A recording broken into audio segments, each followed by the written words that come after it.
अस्सलाम वालेकुम, मेरा नाम है शहला नूरीन।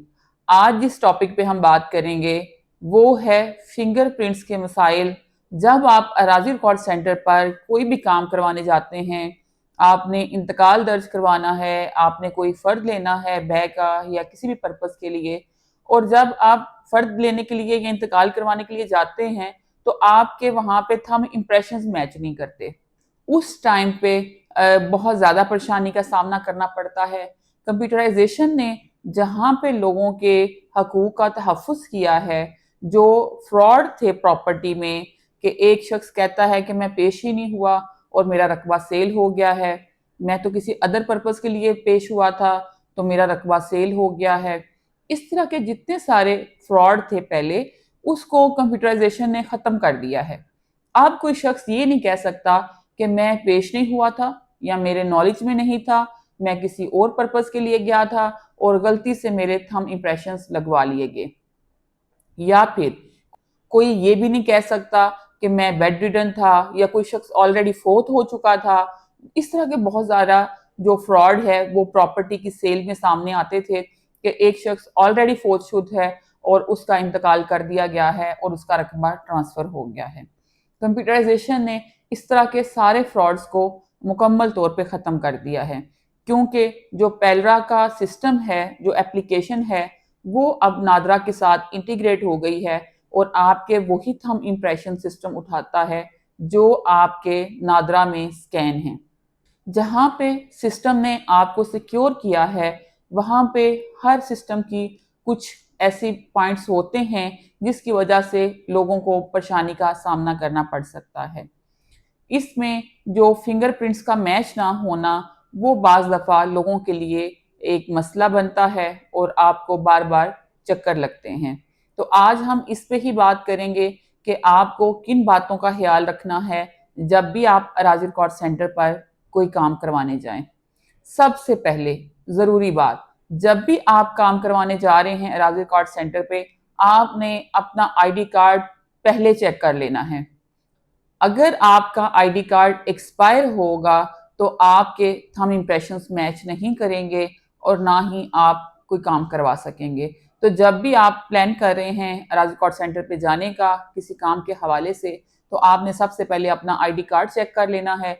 अगर वो एक्सपायर है या नियर टू एक्सपायर है, तो आपने एक दफ़ा नादरा में चले जाना है और अपने फिंगर्स अपडेट करवा लेने हैं, जिसको रिफ्रेश करना भी कहते हैं। आप नादरा में जाएंगे, आप उन्हें बताएंगे कि जी हम अपने फिंगर अपडेट करवाना चाहते हैं, रिफ्रेश करवाना चाहते हैं।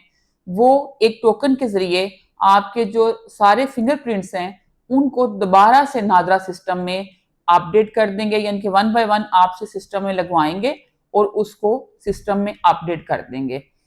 अपडेशन का प्रोसेस तकरीबन 24 से 48 घंटे नॉर्मली ले लेता है।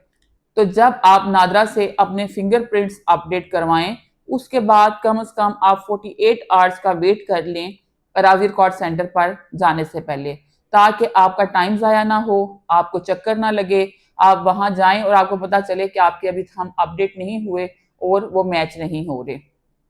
तो जब भी आप प्लान करें अराज़ी रिकॉर्ड सेंटर पर जाने का किसी भी इंतकाल या फ़र्द के हवाले से, तो आप अपना न्यू आईडी कार्ड बनवा लें, उसको एक्सपायर्ड नहीं होना चाहिए।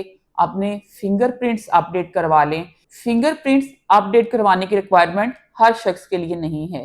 ये सिर्फ ओल्ड एज के लिए या फिर ऐसे लोग जो लेबर हैं या जो एग्रीकल्चर से मुंसलिक हैं, तो हार्ड काम करने की वजह से जो फिंगरप्रिंट्स हैं वो मदम पड़ जाते हैं और जो स्कैनिंग डिवाइसेस हैं वो उनको स्कैन नहीं कर पाती। अगर आप यंग हैं तो आपको फिंगर अपडेट्स करवाने की ज़रूरत नहीं है, लेकिन अगर आपको आइडिया है, आप पहले विज़िट कर चुके हैं या फिर ओल्ड एज है, किसी बुज़ुर्ग को आप लेके जाना चाह रहे हैं, किसी दादा-दादी को, किसी वालिद या वालिदा को जो अब ओल्ड एज में हैं, तो उस सूरत में या फिर आप कोई लेबर का काम करते हैं, कोई मज़दूर हैं और डेली आपकी इस तरह की एक्टिविटी है जिसमें फिंगरप्रिंट्स मदम पड़ गए हैं, तो आपने जाने से पहले ये प्रोसेस लाज़मी करवा लेना है। ये प्रोसेस करवाने के बाद आप अराज़ी रिकॉर्ड सेंटर पे गए हैं, इसमें ज़्यादातर चांसेस हैं 80% आपके फिंगरप्रिंट्स میچ کر جاتے ہیں اور آپ اپنا کام ایزیلی پروسیس کروا سکتے ہیں۔ لیکن بعض دفعہ ایسے ہوتا ہے کہ اس ساری ایفرٹ کے باوجود بھی آپ کے تھم امپریشنز میچ نہیں کرتے۔ اس صورت میں کیا ہوگا؟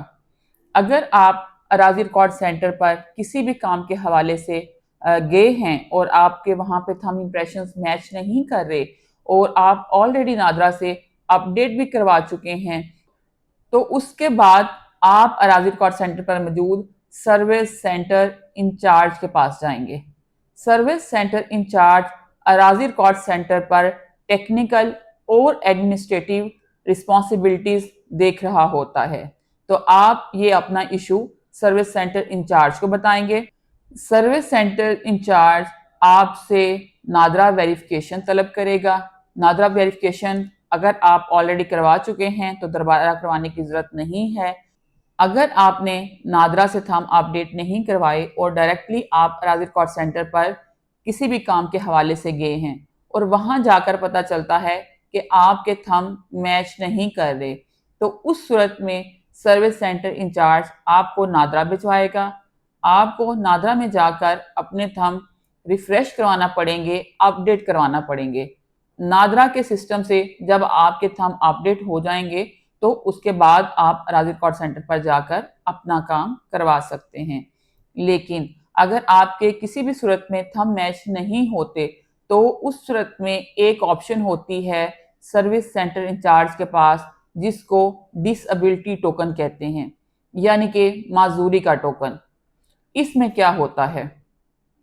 اگر آپ کے تھم کسی بھی صورت میں میچ نہیں کر رہے اراضی ریکارڈ سینٹر پر، تو سروس سینٹر انچارج معذوری کا ٹوکن جاری کرنے کے لیے آپ سے نادرا کی ویریفیکیشن، نمبردار یا 2 پتیدار ان کا ایفیڈیوٹ مانگے گا، جس میں نمبردار اور پتیداران کی طرف سے اسپیسیفکلی یہ لکھا جائے گا کہ ہم اس شخص کو جانتے ہیں، اس شخص کا فلاں کھیوٹ میں رقبہ ہے، یہ ہمارا پتیدار ہے، یہ ہمارے موضع کا ہے اور اس کی نادرا ویریفیکیشن نہیں ہو رہی، ہم اس بات کی تصدیق کرتے ہیں۔ یہ ایفیڈیوٹ آپ کسی بھی اسٹیمپ فروش سے لکھوا سکتے ہیں۔ یہ ڈاکومنٹ آپ سروس سینٹر انچارج کو پیش کریں گے۔ سروس سینٹر انچارج ویریفیکیشن کے بعد، پرسنل سیٹسفیکشن کے بعد، اگر وہ اس معاملے سے آپ کی ڈسیبلٹی سے سیٹسفائی ہوتا ہے کہ آپ کے تھم امپریشن سسٹم میں سکین نہیں ہو رہے اور یہ جینون ریزن ہے، تو وہ آپ کو ڈس ایبلٹی کا ٹوکن جاری کر دیتا ہے۔ ڈس ایبلٹی کے ٹوکن میں جو تھم امپریشن کی پروویژن ہے کہ تھم امپریشن سسٹم آپ سے مانگتا ہے، اس آپشن کو ڈسیبل کر دیتا ہے اور صرف آپ کی پکچر لے کر، تصویر لے کر سارا پروسیس کیا جاتا ہے۔ آپ کا ٹوکن بھی پکچر کے تھرو لگوایا جاتا ہے، آپ کا انتقال درج بھی صرف تصویر لے کر کیا جاتا ہے اور انتقال کی تصدیق بھی صرف تصویر کے تھرو ہوتی ہے۔ سسٹم فنگر پرنٹ کو اس طرح سے ریکوائر نہیں کرتا۔ یہ پروسیس اتنا آسان نہیں ہے اور اس پروسیس کو ابیوز نہیں کیا جا سکتا۔ اس کا مطلب یہ بھی نہیں ہے کہ کوئی بندہ کسی کے بہاف پہ بھی پیش ہو کر پروسیس کروا لے گا۔ اس کے لیے بھی ایک پراپر لیگل پروسیس اور سیٹسفیکشن اور اس میں جو پراپر ایڈمنسٹریٹو ہیرارکی ہے، جس میں سروس سینٹر انچارج ہے جو ڈسیبلٹی کا ٹوکن جاری کرتا ہے، وہ معاملے کی ویریفیکیشن، سیٹسفیکشن، گواہان کے ایفیڈیوٹ، ان کو وہ پرسنلی بلا بھی سکتا ہے، ویریفیکیشن کے بعد ایسے شخص کا ٹوکن جاری کرتا ہے جس کے تھم امپریشن کسی صورت میں بھی سسٹم سکین نہیں کر رہا۔ تو اس پریشانی کو، اس کمپلیکیشن کو ایز آؤٹ کرنے کے لیے یہ ایک پروویژن رکھی گئی ہے کہ اگر آپ کے تھم امپریشنز میچ نہیں ہو رہے تو اس طرح سے بھی آپ اپنا کام اراضی ریکارڈ سینٹر پر کروا سکتے ہیں۔ لیکن اس کے لیے ویریفیکیشن کا پراپر طریقہ کار اپنایا جاتا ہے۔ یہ اتنا آسان بھی نہیں ہوتا۔ اس شخص کی جو ڈسیبلٹی ہے اس کی پراپر ویریفیکیشن کروائی جاتی ہے اور کچھ تحصیلوں میں ڈی ایچ کیو سے میڈیکل سپرنٹینڈنٹ کا جو میڈیکل سرٹیفکیٹ ہے وہ بھی بنوایا جاتا ہے تاکہ یہ ویریفیکیشن ہو سکے کہ اس شخص کے واقعی ہی جو فنگر پرنٹس ہیں وہ ریڈیبل نہیں ہیں۔ تو یہ ایک طریقہ کار ہے، اگر آپ اراضی ریکارڈ سینٹر پر جا رہے ہیں کسی بھی کام کے حوالے سے، اور اگر آپ کے تھم امپریشن کا کوئی ایشو ہے تو آپ ان سٹیپس کو فالو کر سکتے ہیں، جس سے آپ کو کام کروانے میں، پروسیس کروانے میں آسانی ہوگی۔